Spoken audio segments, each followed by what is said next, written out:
What comes to my mind first is like that transition time between being in Korea to moving here. Um, it was a decision that it takes a very long time because it means I had to um, kind of give up the life I built in Korea and restart again in Costa Rica. And before deciding to do that, then I tried to find a way on how to link the things that I were doing in Korea with the thing I was thinking to do in Costa Rica. And I mean, they're two very far away countries and very different cultures. So the only connection I can see was like it was also the thing I was working for in Korea. Try to use all the experience that I had in there to try to apply something here in Costa Rica. While I was in Korea, I was visualizing to build like my own farm and to be able to use my knowledge in quality control for my own coffee production. And I was very maybe lucky or um how can I say it privileged that my father, my family had like a land that they used to rent, but they used to grow chayote, which is another veggie completely different from coffee.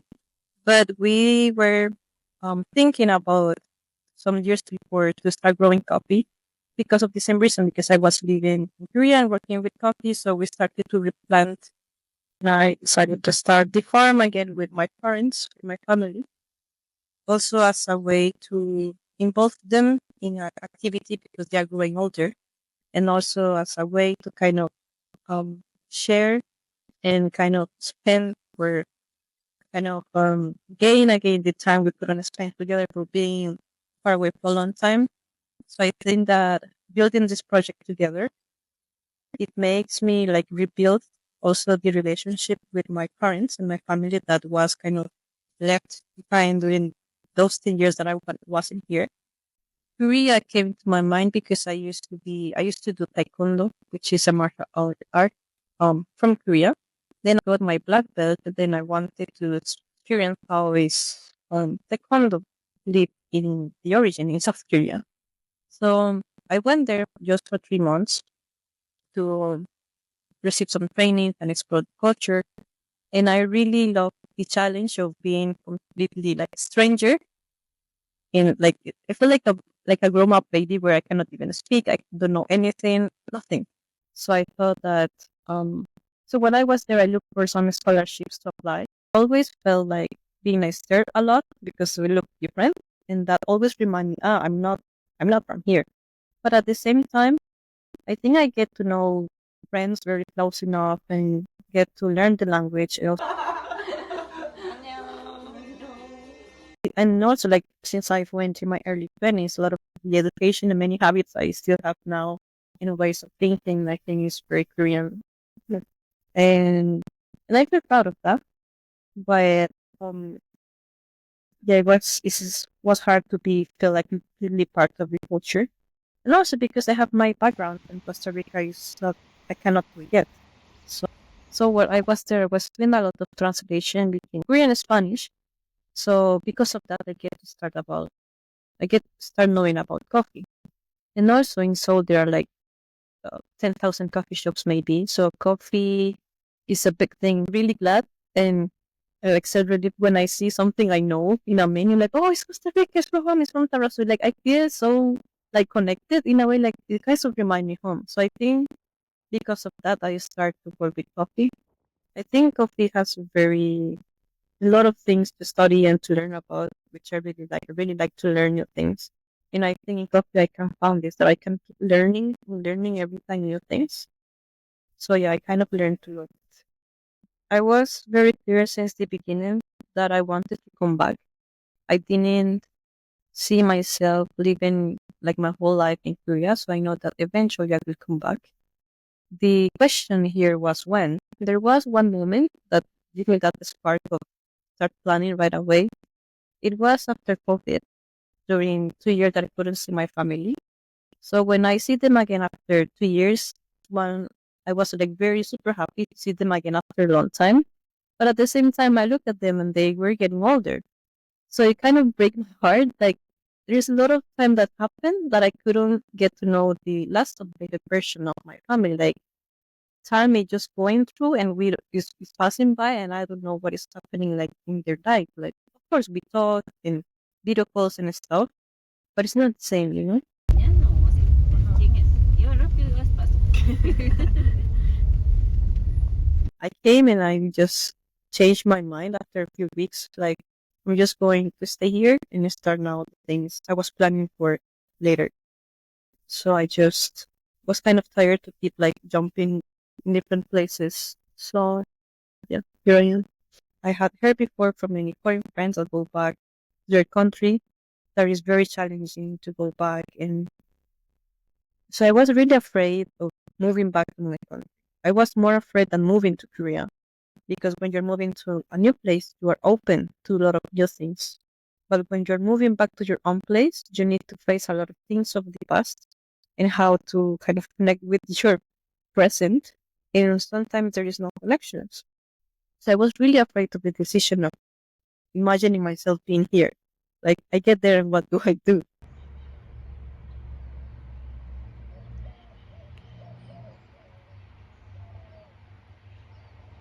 I sometimes, in my case, I don't feel like huge difference of being a woman or not because I was maybe privileged enough to have a lot of education and receiving help from my mother and my dad in every different situation. So I think it doesn't feel like there is a difference in my case from being a woman, but I know that the situation is for everyone. It's very difficult, and of course, it's an industry that is mostly like leader by men, and most decisions are being by men. But it's not it's not only coffee. It's all different kind of industries is kind of the same, and also the representation where you go to, like for example, meetings with different farmers or trainings. The majority of the participants are men, so it's not very common. And yeah, the tradition, I think, especially in these rural areas, is that decision making relating to businesses are always led by men.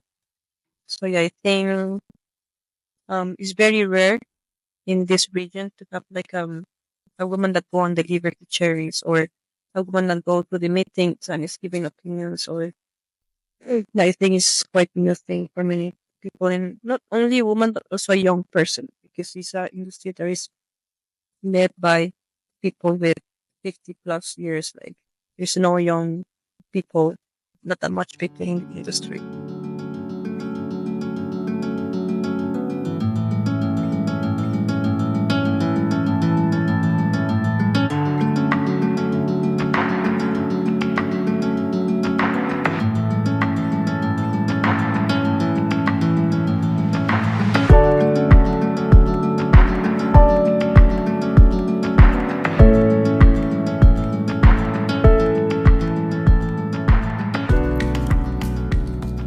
Also, my major was economics.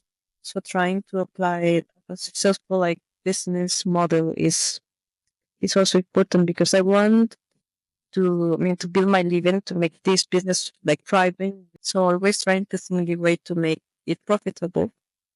And in the social side, I wanted to work with my family to look opportunities to generate employment in the area.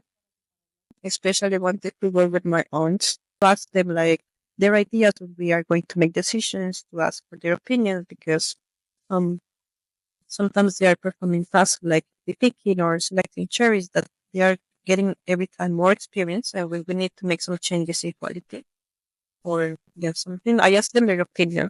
So I have also to the pickers, I ask them their opinion and I have heard like it's very nice that you ask our opinion because most of the time we never get these questions.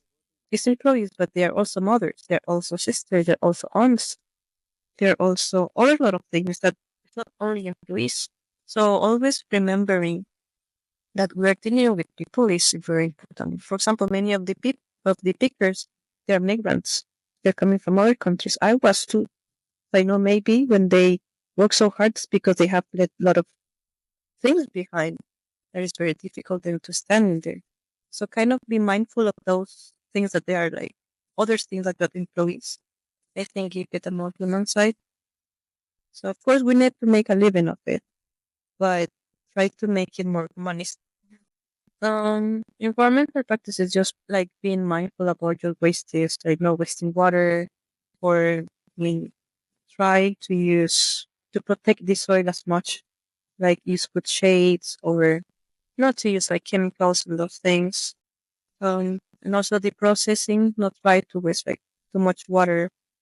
Do more honeys or naturals are more like friendly.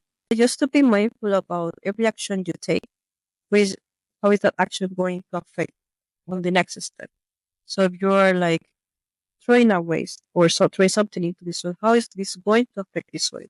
So just be mindful about every action you're going to take, how it's going to affect the environment. I'm thinking to involve more people from my surroundings, trying to involve more producers, help them to improve their quality of the coffee because they need to think about how to make a living. If they want to make a living from the coffee, they need to find a way how to keep adding value to the coffee chain. So if they learn more techniques about how to process the coffee, how to grind the coffee, how to understand the quality of their coffee, so maybe sharing all these experiences I have built through the years with them will make them grow. And in the future, maybe we can make exports together or share a container together or find a way to make their coffee business more sustainable. So grow, not, I don't want to grow much in quantity, but in quality of my coffee. And also not keep all for myself, but to share the knowledge with the producers around.